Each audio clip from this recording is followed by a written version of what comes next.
Oi, pessoal, tudo bem? Meu nome é Gustavo, eu sou mestrando interdisciplinar em Ciências Humanas e Sociais aplicadas pela Unicamp e hoje vou apresentar para vocês o artigo Terceirização e Gestão, Vivência dos Trabalhadores no Ramo da Construção Civil de Limeira, São Paulo. Também são coautoras desse artigo a Flávia Traude de Lima, doutoranda na Faculdade de Educação da Unicamp, e a professora Sandra Gema, livre-docente na Faculdade de Ciências Aplicadas também da Unicamp. Queria dizer de antemão, em nome de todos, que é um prazer compartilhar nossa pesquisa aqui na Abergo e vamos para a apresentação. O nosso problema de pesquisa emana de duas alterações legislativas ocorridas em 2017. A Lei 13.429, conhecida como Lei da Terceirização, e a 13.467, que é a famosa Reforma Trabalhista. A partir dessas duas leis, foi possível terceirizar qualquer atividade no Brasil, de qualquer segmento empresarial. Mas muita gente ainda tem dúvida do que é a terceirização de serviços. Para isso, tem um conceito jurídico e econômico que busca elucidar, porque numa relação bilateral de trabalho, o trabalhador presta serviços e em contrapartida é assalariado. Na terceirização tem a entrada de um terceiro, daí o nome, né? E a relação passa a ser essa que vocês estão vendo na tela. Ou seja, o trabalhador presta serviços para uma empresa tomadora, que não vai assalariar esse trabalhador, ela vai pagar para uma empresa interposta, que por sua vez paga o trabalhador sem receber diretamente esses serviços. E por que estudar a terceirização no ramo da construção civil? Pelas suas características. As principais são: ele é um setor desenvolvimentista, ou seja, muito importante para a indústria brasileira. Ele tem por característica ser multifacetado, ou seja, numa mesma obra é possível contemplar diversos tipos de trabalho. Ele possui no seu histórico dados alarmantes com relação a acidentes de trabalho e doenças ocupacionais e possui um vasto histórico de terceirização no setor, mesmo quando isso era ilegal. Hoje, sendo legal, o que tem sido observado é uma ampliação da terceirização e aí a terceirização em série, a quarteirização, que tem alterado também a dinâmica organizacional de algumas empresas do setor. E aí, dentro de todo esse contexto, desse imbróglio que foi citado na introdução, o artigo tem por objetivo identificar as alterações na gestão ocorridas em duas empresas terceirizadas inseridas no ramo da construção civil, especificamente numa obra pública, que nós vamos ver já já, e também analisar as vivências dos trabalhadores terceirizados submetidos a essa nova realidade organizacional. Para tanto, como referencial teórico, a pesquisa está baseada em algumas etapas da análise ergonômica do trabalho, por isso que ali consta adaptada, e também da psicodinâmica do trabalho. Como dito, a coleta de dados foi realizada na construção de um viaduto em Limeira, ou seja, uma obra pública. Foram investigadas duas empresas terceirizadas, que totalizaram 9 trabalhadores, mais gestores, ou seja, pessoas em cargos de gestão tanto da construtora principal quanto da prefeitura.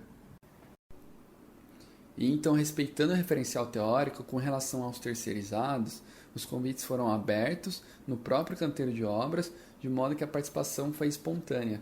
Já com relação aos gestores, não, esse convite ele foi direcionado. Após o aceite de todos, foram entregues e lidos os TCLS. Primeiramente foi feito o levantamento da documentação da obra, os editais, os projetos, enfim. Depois, já no canteiro de obras, foi feito o acompanhamento em loco da rotina de trabalho tanto dos terceirizados quanto dos gestores, para exame das condições de trabalho, levantamento da população estudada, análise da tarefa e observações globais da atividade. Posteriormente, com os terceirizados, foram realizadas entrevistas coletivas semi-estruturadas e com os gestores essas entrevistas foram individuais e também semi-estruturadas. Todas as entrevistas foram gravadas e transcritas e no fim foi feita uma validação com todos esses entrevistados. Bom, com relação aos resultados, Limeira teve um crescimento demográfico muito importante em 10 anos. Entre 2009 e 2019, a cidade cresceu 10%, segundo o próprio IBGE. Das áreas da cidade que mais cresceram, a Zona Sul se destacou bastante, de modo que era preciso construir um viaduto que ligasse a Zona Sul ao centro da cidade. Com a construção do viaduto, foram 80 mil pessoas beneficiadas. Bom, no momento que a gente iniciou a coleta de dados, eram 20 empresas, entre construtoras principais e as terceirizadas, dividindo o mesmo espaço no canteiro de obras, totalizando 120 trabalhadores, dos quais 30%, ou seja, 40 trabalhadores eram terceirizados. Foram duas empresas investigadas e o início das obras se deu em abril de 2020. Bom, pessoal, essa foto é do início das construções tirada no fim de abril pelos próprios pesquisadores por drone. Essas duas fotos, pessoal, referem-se às empresas terceirizadas investigadas. Do lado esquerdo, nós temos os batedores de estacas, que é uma empresa de fundação. Essas estacas, elas dão a sustentação ao viaduto, de modo que essa empresa é uma das primeiras a se instalar na obra. Já do lado direito, estão os guieiros, é uma empresa de acabamento de calçados, que, portanto, chega no momento posterior na obra. Essa foto, também tirada por drone, refere-se à disposição das empresas terceirizadas no canteiro de obras.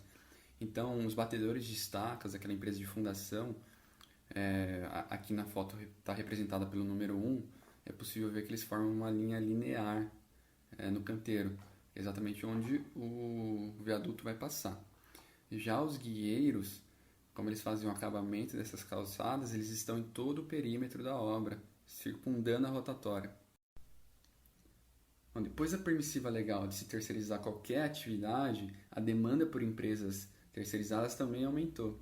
Então, essas empresas elas tiveram que adotar novas formas de gerir seus empregados, decidiram substituir uma gestão que era in loco, ou seja, ia para a empresa algumas vezes da semana, por uma que era única e exclusivamente remota, o que trouxe profundas alterações na dinâmica do trabalho, especialmente referente à formação das equipes.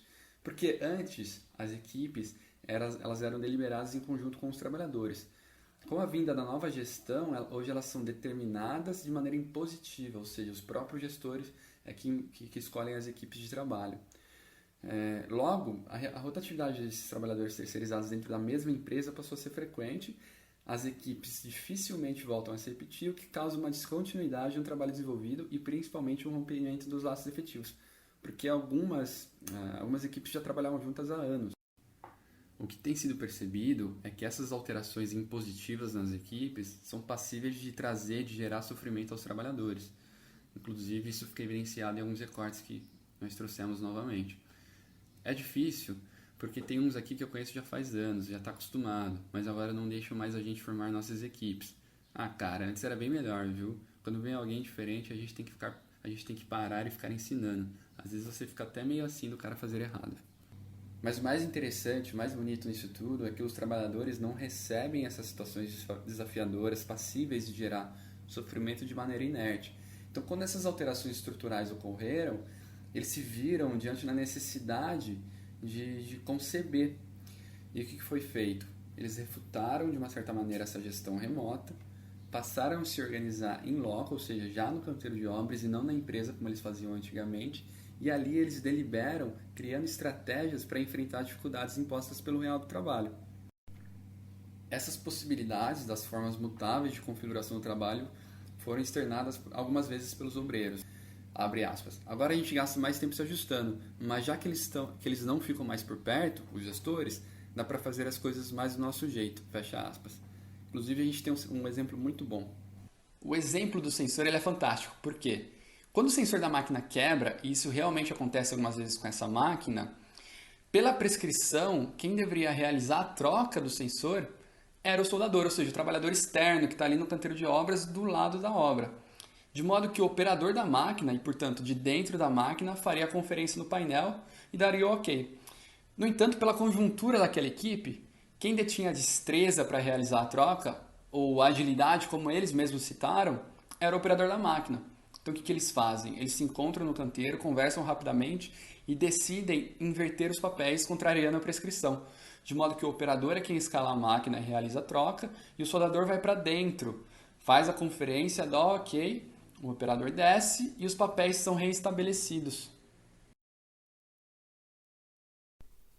Bom, já caminhando para o final, nas conclusões, a pesquisa ela demonstra que essas novas formas de gestão trazidas pela terceirização irrestrita são capazes de gerar sofrimento e de trazer dificuldades aos trabalhadores.